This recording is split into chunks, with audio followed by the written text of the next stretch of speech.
Breaking the silence, taking the dive in. Nikki pulling strings like she playing the violin. Made in his likeness, radiant vibrance. Give them all glory in a way to deny it. She gon' make you laugh, she gon' stimulate your mind. Making things shake, she ain't into wasting time. They can come close but can't imitate the grind. Got a different way to illustrate and innovate designs. BTS podcast, gotta watch that. Teaching us the game, that mean Nikki got class. If you watch it once, you gon' wanna stop back. This an opportunity that you cannot pass. Unleash your inner voice, cause better days coming.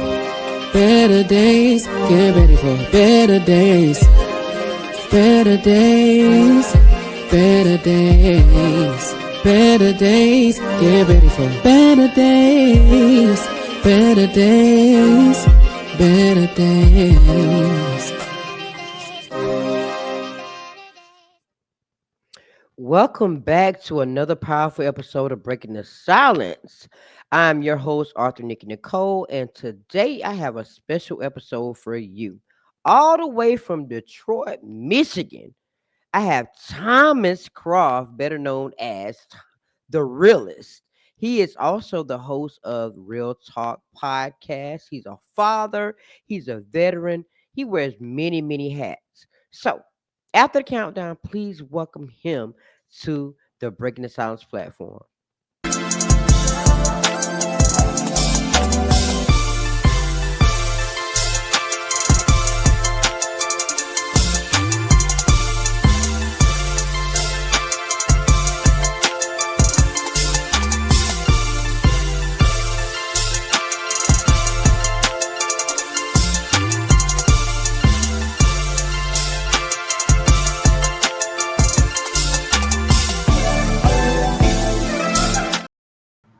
Hey, Thomas. What up, though? What up, though? And actually, I'm not in Detroit. I'm in Dublin, Georgia, but I'm from Detroit. So. From where you from? Yeah, I just had to clear it up. I just had to clear it up, you know. But yeah, How you doing? I'm good. I'm good. How you doing? I'm doing well. Thanks so much for coming and supporting my journey on my platform. Tell everybody, who is Thomas Croft in a short version? Well, I mean, you kind of got it down there, you know. I am an Army veteran, 12 years, 12 and a half years to be exact, 4 tours. I'm currently a correctional officer in a state prison down here in Georgia. I actually about to be on the tactical squad called the CERT team, so it makes me feel back at home in the military because we pretty much look like military and police mixed together. Yes, I am a father of 2, and I also am a father figure of their younger sister. So you know, I'm doing things. My daughter, she stays with me now, and you know, I gotta do what I gotta do for her. And she's working, so now it keeps me out the loop of giving her money. I know that's right. Yeah, man. Wow, you had to do it like that now. Hey, man, kids are expensive. Yeah, tell me about it. So, before we get deeper into the conversation, what's one lesson you've learned from being in the military? Well, I say the best lesson is the discipline, because like before I joined the military, you know, being we just say it like this: civilians, most civilians, you know, we ain't gonna say all, but most civilians, they're undisciplined. You know what I'm saying? They don't have any structure. They don't have any, you know, like, it's just, they're just young, wild, and free. So it's like, you know, I was the same way before I joined. I was young, wild, and free. I didn't have no type of discipline, no structure, no plans, you know what I'm saying, and no life plans. So after joining the military, it actually taught me a lot of good life lessons. I had a bunch of father figures in my like my sergeants. I mean, growing up, I had a father, but he just like, he was there, but he wasn't, you know what I'm saying? But like I said, I mean, I'm not mad at him, you know. I just, hey, you know, you learn lessons all the time. So basically, when I joined the military, it's kind of like, you know, I got into it with, not got into it, but, you know, working with higher ups there, and I've actually, had a night quite a few father figures, so that was helping me along the way. I mean, of course, you know, going from civilian into the military life, I had a lot of problems with a lot of them, but it is what it is. Like, how it is when kids, with your kids, they have a lot of problems with you and telling them what to do and, punishing them and stuff like that for wrongdoings. But when they get older, they look back on it and they're like, all that helped me out. You know what I'm saying? Like they understood exactly why things went the way it did because it actually helped them to be a better adult when they grow up.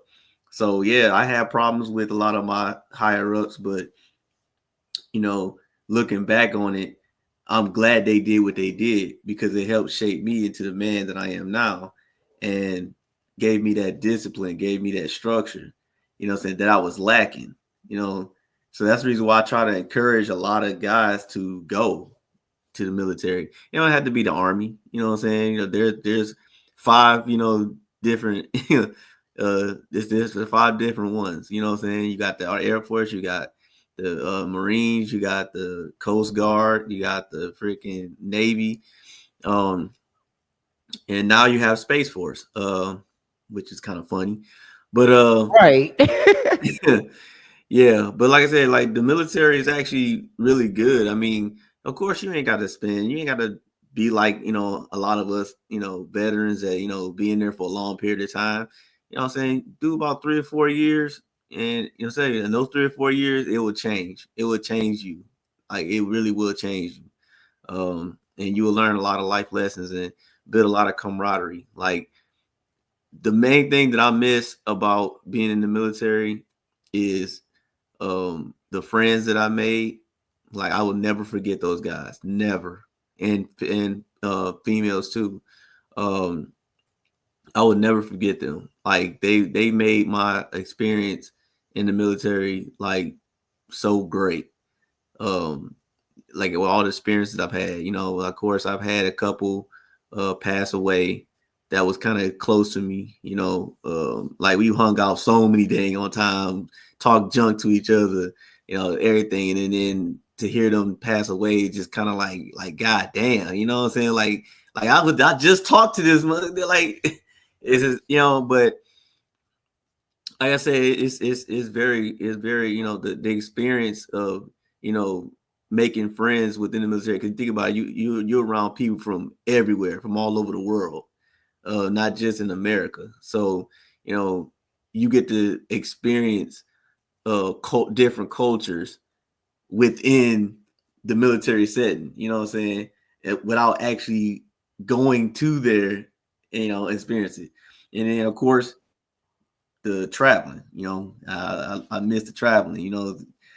And actually experiencing these different cultures. That most people just watch on TV or hear about from other people or on the radio or something like that. I actually went and actually experienced some of this stuff. You know what I'm saying? To see how it really is. You know what I'm saying? So that's basically what taught me.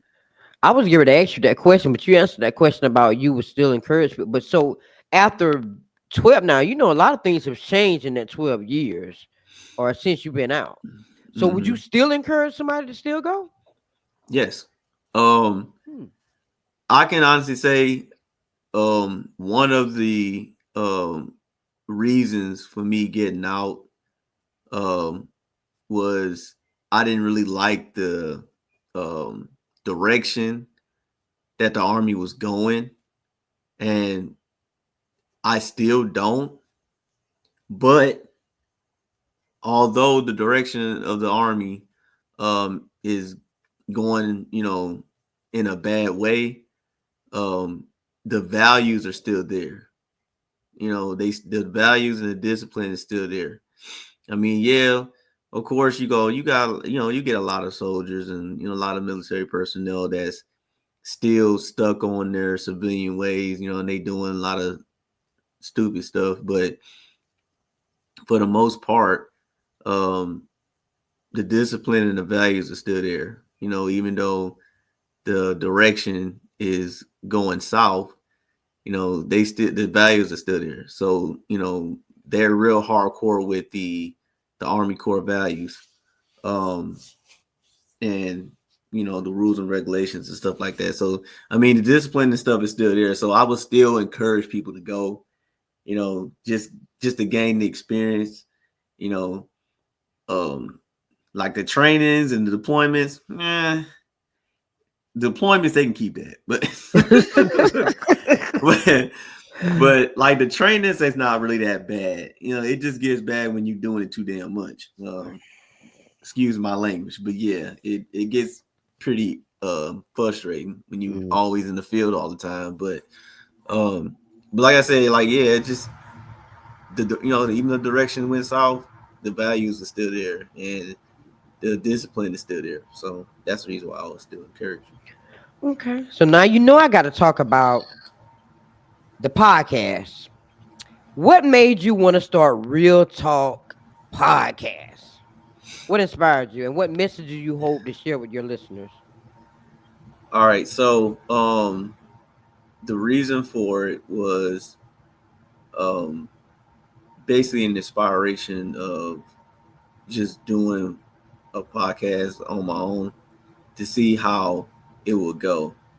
I mean, because like I said, a lot of people know me as a co-host of the Big Three Man Talk podcast, which I did with two other guys, two other my homeboys, that still lives in Detroit. But and I mean, just like any group, a music group, anything like when you're doing with more than one person, problems arise. You know, you start getting into arguments. You have disagreements. Um, it's it came to a point where, all right, let me see what I can do on my own. Not trying to like, I didn't do this to down um the Big Three Man Talk podcast because I'm not. I still love that podcast. Matter of fact, me and my one of the co-hosts was talking the other day, actually yesterday, about it, and he wants me to come back and get it back going again. And and I've definitely considered it because I mean I still love that podcast. I mean, we talked about everything. You know what I'm saying? So it's like I don't have much bad things to say about the podcast. I just feel like we all three of us had different ideas and directions, and we just couldn't put them together to have one goal, one direction. That's kind of what it was. So we kind of bumped heads a lot, and that's okay because that's how it is when you working with more than one people. So we got to expect stuff like that. Yeah. But like I said, it wasn't bad. It wasn't like to the point where, oh yeah, man, that podcast is trash. I ain't want to do that. Where I ain't work with them. I can't stand. It wasn't nothing like that. Because like I said, me and them, we still talk. We still homies to this day. So it's like it ain't no bad blood. Right. So Right. But podcasting itself now can be rough. Just with one person. Honestly, I mean, it can be rough. So just imagine. That's why co-hosting, to me, people say, "Would you ever get a co-host?" Absolutely not. Because I've had co-hosts, and I have a podcast with my sister Shira, but we mesh well. Like we really mesh well with that. So mhm. we have pretty much the same opinions majority of the time. We don't have those issues. So it's hard just with one person over a podcast. So now that shifts me into asking this question: how has hosting the podcast on your own changed the way you see your own experiences and stories of others? Because now you do topics. um, yeah, I can honestly say going from 2 years, well, 2.5 years of being a co-host with two other people, then transitioning over into my own and just being single. Um, I can honestly say it was a pretty hard transition, and like when I first announced that I was going to be doing my own podcast, like the nervousness just kind of just rushed over, like, damn, because I don't know how it's gonna go. You know what I'm saying? How people are gonna perceive me. You know, if the topic is gonna be good, am I gonna be able to hold the conversation, you know, by myself? You know what I'm saying? With people, are people gonna interact with me? Like that, all that stuff just kind of just like was just racing through my mind. You know what I'm saying? Cause think about it, like I'm so used to being with two other people and not really having to worry about too much like that, because like say, hey, if when I'm saying it's not really holding too much weight, I got two other people that can go ahead and carry it for me. You know what I'm saying? But now since I'm on my own, it's like that's like I gotta carry this. I have to carry this on my own. And if my conversation is starting to get dry and I'm not getting no interactions, now it's like, oh damn, I'm screwing up. You know what I'm saying? I ain't got nobody to carry me. You know what I'm saying? So it's like, it. I can honestly say, like, for a bit of advice for people is, if you are doing a podcast with other people and you decide to want to go on your own, like, you really do need to, like, it's not crazy to talk to yourself, but just have conversations with yourself, just to get your You mind have right, to. because you have to get your mind right, because I'm telling you, that transition is not gonna be as smooth as you think it is. No. Like my very first show, I was nervous as hell. I ain't gonna lie, and I have hardly ever been nervous when I was doing it with them, like on the Big Three Man Talk podcast. I was not nervous at all. Like I was like, yeah, let's do this thing. My first one, I was like, man, my heart was kind of pounding a little bit. I was like, man, please let this go good, please. But it actually did really good though. Like, I mean, I think you still seen my first Yeah. episode. Mhm. It was really good, It and was. I had a lot of positive feedback from it. So it kind of gradually built up my confidence to continue to do it. Because I'm like, dude, if my first show would have crashed, I was like, yeah, I don't know if I want to do this anymore. But you know what? You're right though. You gotta be kind of comfortable with talking to yourself, because when you first go live, there's nobody there. It's Right. just you and the mic. So you gotta like just keep talking. Don't pay attention to the views or who looking. You just gotta keep talking. I'm to the point now where I'm trying to go back to shifting to go live, to at least do just pop up live and just talk to everybody, because I haven't been live in so long. Like, I don't go live a lot no more. So now I'm trying to transition back into that. It's hard. It really is hard. You do be Oh nervous and you yeah. sit there like, well, ain't nobody here, so who I'm talking to? But they watch the replays. So you Exactly. gotta think about it like that. They're gonna go back and watch it. If they're not there right then, they're gonna go back and watch it. So you just gotta chill out and just talk. So I agree. That's the hardest part. That's the hardest part. So what's one memorable moment that you've had, that you had a conversation with anybody on Real Talk that you remember some good pointers about? Hmm. That's a good question.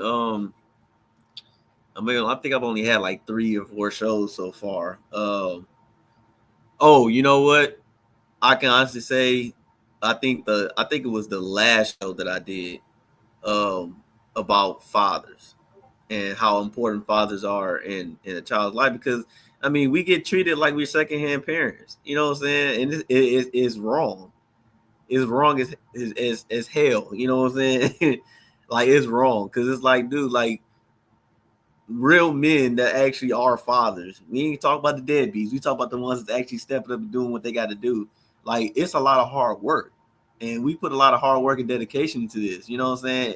And for us to be treated the way we treated is like a slap in our face, and it'll turn good men like that into deadbeats.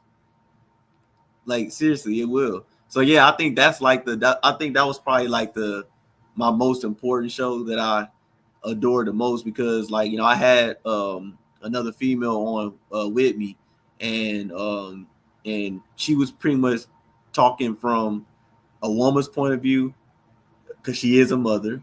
I think she's a mother of 2 or 3. Um, and she was talking from from the man's side a point of view, as a father, at least, the good ones, you know what I'm saying. And like, she had a lot to say, and you know what, she was making a lot of good points that I was agreeing with, and she was agreeing with me on a lot of stuff too, because it's like, she can't stand the fact that, good good fathers are being treated so badly. Like, come on now, like, we are just as important in a child's life, as the mom is. You know what I'm saying? So it's like we set this structure. We do things with our kids differently than the mothers do, but it balances out, Hmm. I and was the on that child's episode. overall That growth. episode was hot. That episode you had that night was hot.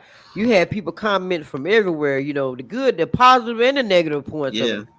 But you know what? I do agree that, society, it's society too. Mm-hmm. Sometimes it's the mothers, and sometimes it's society that makes it hard for the ones that are trying to show up. And I think sometimes I'm a little biased because I'm a single mother. I didn't have that support. I didn't have the father that wanted to be there. Mm-hmm. So I'm a little biased about it, but I agree the ones that are trying to be there, let them. Exactly. Let them be there. Let them be a part of their child's lives. What's so hard about that? I think it kind of strands from the whole point of, I think, like, a lot of, not maybe not all of them, but a lot of the women are basically still in love with that guy, and Girls, huh, yeah, girls. they still in love with that guy, and they don't want to see him with somebody else. Then it could also stem from the fact that they don't want their kids calling another woman mom. But I'm like, you ain't got to work. Look, ladies, let me tell y'all something.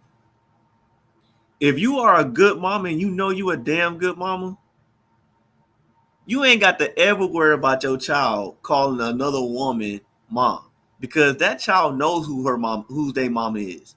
You know what I'm saying? If they do call them mom, they're not going to treat them highly over you. Now, if they're starting to treat that other woman highly over you, then it's a you problem. It's not a child problem. It's not that other woman problem. It's a you problem. Obviously, Okay. you're not doing your job right as a mom, and that child understands that, and they seeing that this other woman is actually being more of a mother figure than you are. Yep. So that's the reason why that other child will be calling the other woman mom, and actually treating her more of a mom than treating you, because you're not doing your job right.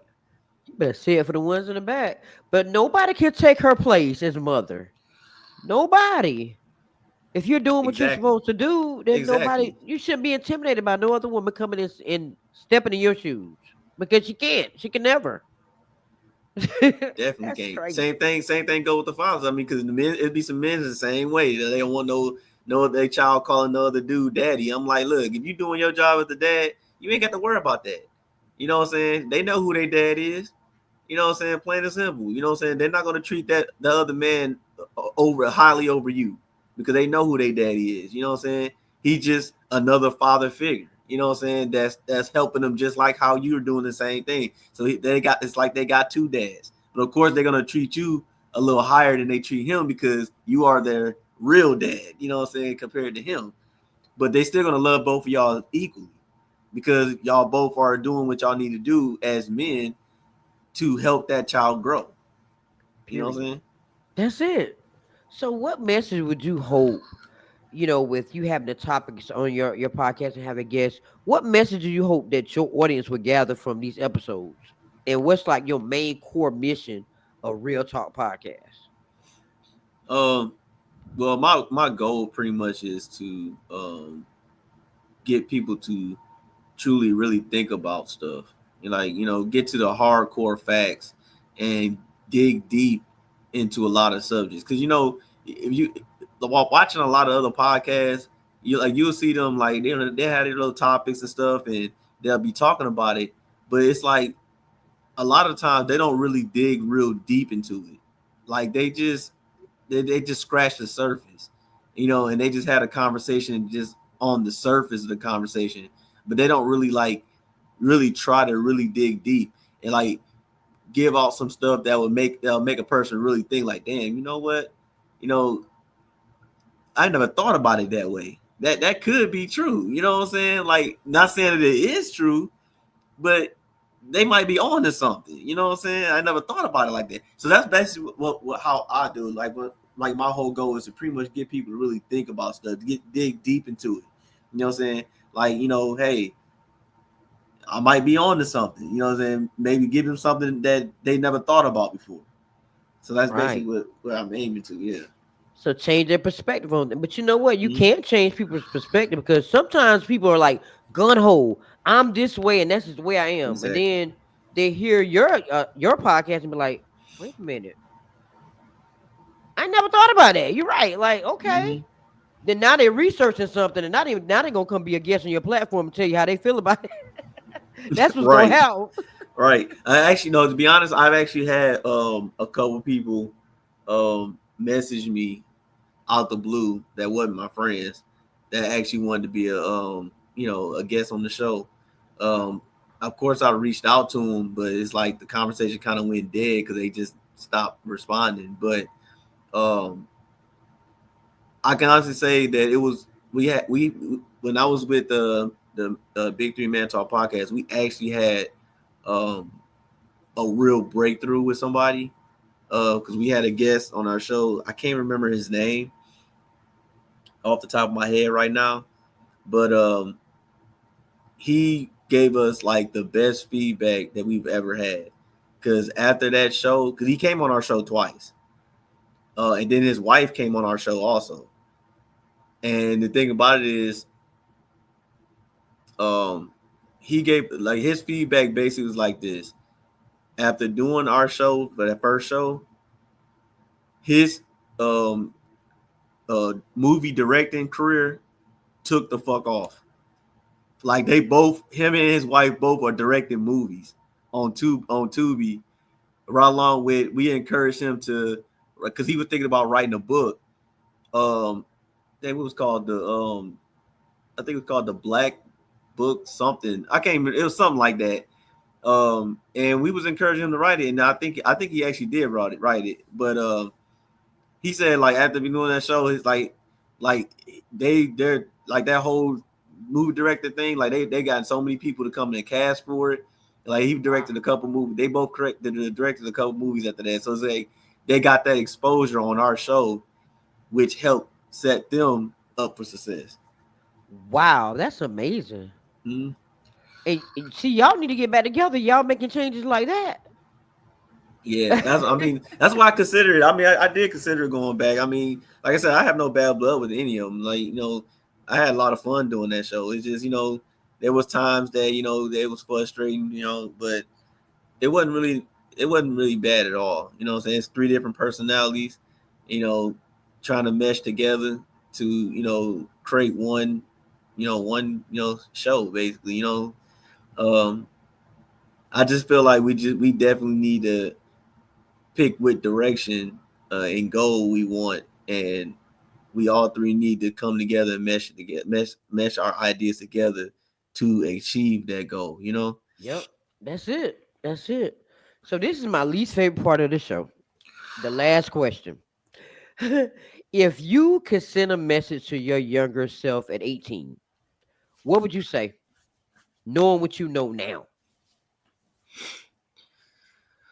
All right. I would pretty much just tell myself to keep striving.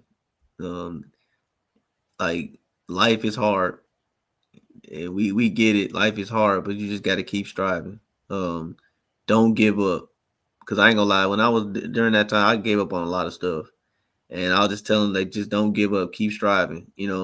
Things gonna get tough, but it's all it's doing is setting you up and making you a better person. So when things get tough, you get tougher. You know what I'm saying? And you do what you need to do to because like I said, like I, I would say about a good 3 or 4 years ago, well, 2 years, I was going through so much financial debt. It was pathetic. Like I was barely able to pay my bill. I didn't even know how the hell I was even still living in my house. I didn't like it was bad. Like I had a little odd end job that wasn't really paying me crap. You know what I'm saying? So it was like life was real hard. But I figured it out. You know what I'm saying? I've had help. Um my ex-wife, she helped me. Um gave me some ideas on what I can do to improve my situation. And I actually listened and I took on her advice, and look where I'm at now. You know what I'm saying? I got a good paying job. I got a house. I'm not living in an apartment. I got a house, 3 bedrooms. My daughter stays with me. My bills is paid on time. I still got wiggle room with money to do what I need to do. So it's like, I constantly say, people like, dude, don't be afraid to ask for help. If you know you need help, don't be afraid to ask, because, but when you ask, make sure you are helping yourself. Don't have everybody doing it for you. You know what I'm saying? Because people are your help. When somebody helping you, they helping you get to the door. You gotta walk yourself through it. Okay. You know what I'm saying? You have to put in the work to walk yourself through that door. They're just getting you to the door and unlocking it for you. Now it's time for you to push through. Yep. And Because that's it's gonna where a get lot of harder people, when you get on the other side. exactly. You know what I'm saying? And his whole point is just using your wits. You know what I'm saying? And I mean, nobody really wants to be in survival mode all the time and for the rest of their life. You know what I'm saying? Like, you have to figure out ways to to grow yourself and make yourself comfortable. You know what I'm saying? Whether financially, mentally, you know what I'm saying? I mean, I'm still having some mental issues, you know what I'm saying? But just pretty much just frustration, and I'm working on it. You know what I'm saying? But it's just like, part of my frustration is I pretty much kind of got that monkey off with my finance. My finances was the one that was frustrating me the most. Like, I had times where I was depressed because I didn't know what the fuck I was gonna do. Excuse my language. I didn't know what like, I didn't know anything, and I was like, man, I'm trying to figure this out, but it's hard to try to figure this out. I don't know what to do. You know what I'm saying? So, like I said, when life is lifing, as the young people say, when life is lifing, you know what I'm saying, it's getting tough. You just got to get tougher. You know what I'm saying? And if you need help, ask. Whew. Listen, when them bills get to jumping you and beating on you, you can get depressed. You can be like, I'm losing my mind. What am I gonna do? Right. And you fix one problem, then here go another one problem. Mm-hmm. And you're like, wait, what is the I called my mama one day and I said, Mama, I need you to call God, tell God to call the devil, and tell him to call his Leave dogs me off. alone. Yeah, Because leave I'm me the hell tired. alone. And she was like, what? I said, yes. I said, call God because this is too much. He messing It with my gets too middle much. right now. Like, you really can get to them places where you're like fighting for your life. And then when you get to that place where you're good, ain't nothing gonna take you out of that element that you're in. Period. Mm-hmm. I Yeah. agree. Yeah, So it's like one of those. It's like one of those things. Like, you get paid, and then it was a meme that I seen. You like, I just got paid, and I'm broke. broke.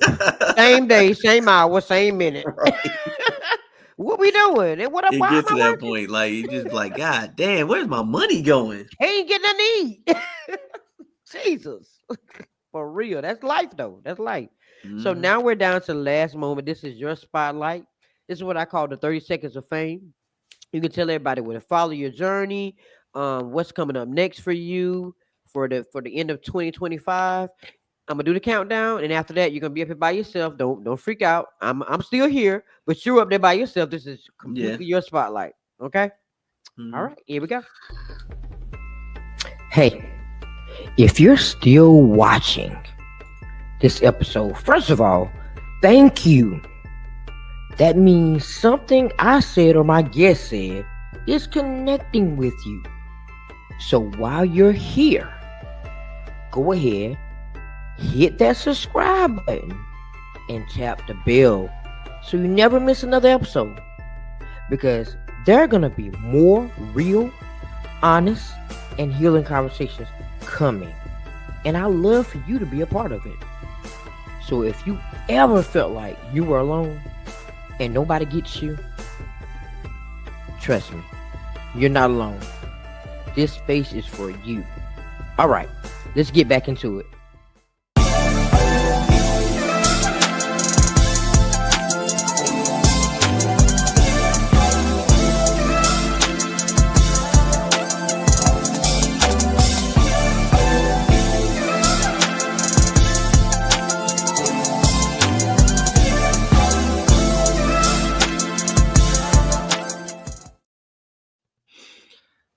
y'all. Well, first off, I'd like to thank Nikki for having me on the show.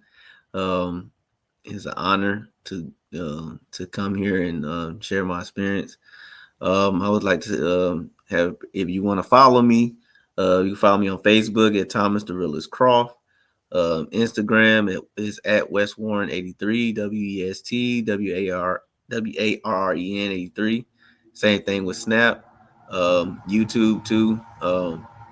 And I do plan on doing more shows in the future. It's Real Talk with the Realist. Stay tuned because it's coming. It is coming and it's going to be live. So, like I said, I want to thank all you guys for watching and hearing and listening to my experience. And catch y'all on the next show. He said, catch y'all on the next show. Yep. But thank you so much for coming and supporting my journey. If there's anything I can do on my end to help you, I'm here anyway. I'm like literally an inbox away if you need me. So we locked in. If you want me to do a topic with you on one of your shows, reach out to me. Let's do it. No, I got you. Yeah. Matter of fact, when on my next show, I'm probably gonna have. I want you to be the guest on my next show. Like when I come back again, it's just been work, just been kicking my butt. So it's kind of like I kind of shied away from it. And I've had people been asking me, when you gonna be on the show? When you gonna be like, yeah, it's coming. Just gotta hold on for a sec. Life kicking my butt right now. Work kicking my butt right now. But I get it. It can get like that sometimes though. Can't find the time. Like that's why I keep taking my breaks. I be in and out, taking my breaks because you have to take a moment sometimes. Yeah, the mental breaks. The mental breaks is to be the best. Cool. You telling? Tell me. But thank you. We locked in. If there's anything I can do on my end, I got you. All right. And All right. same from my end too. And thank you to everybody else out there that's watching this episode.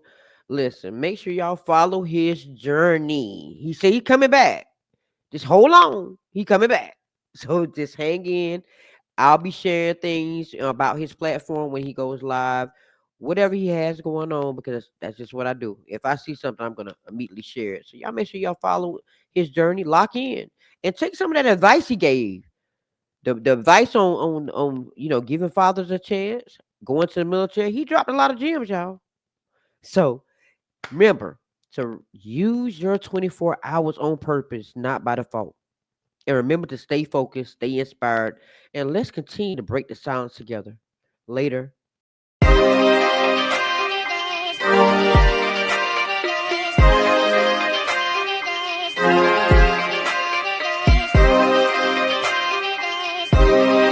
Better days, slowly but surely it's a better space that'll raise my mind, so I meditate till I levitate, I elevate when I learn not to hesitate no more, keep moving forward, chase my goals and focus more towards it, hate the lows but I need those to flourish, place my growth in front, that's what's important. So I ask myself what inspires me, breaking out of my shell, feeling yo shot quiet me, and now I'm breaking the silence like I'm Nick in the cold, let's go. Promise you gon' see better days. Gotta keep going till you see them. Promise you gon' see better days. You gotta keep going till you see them.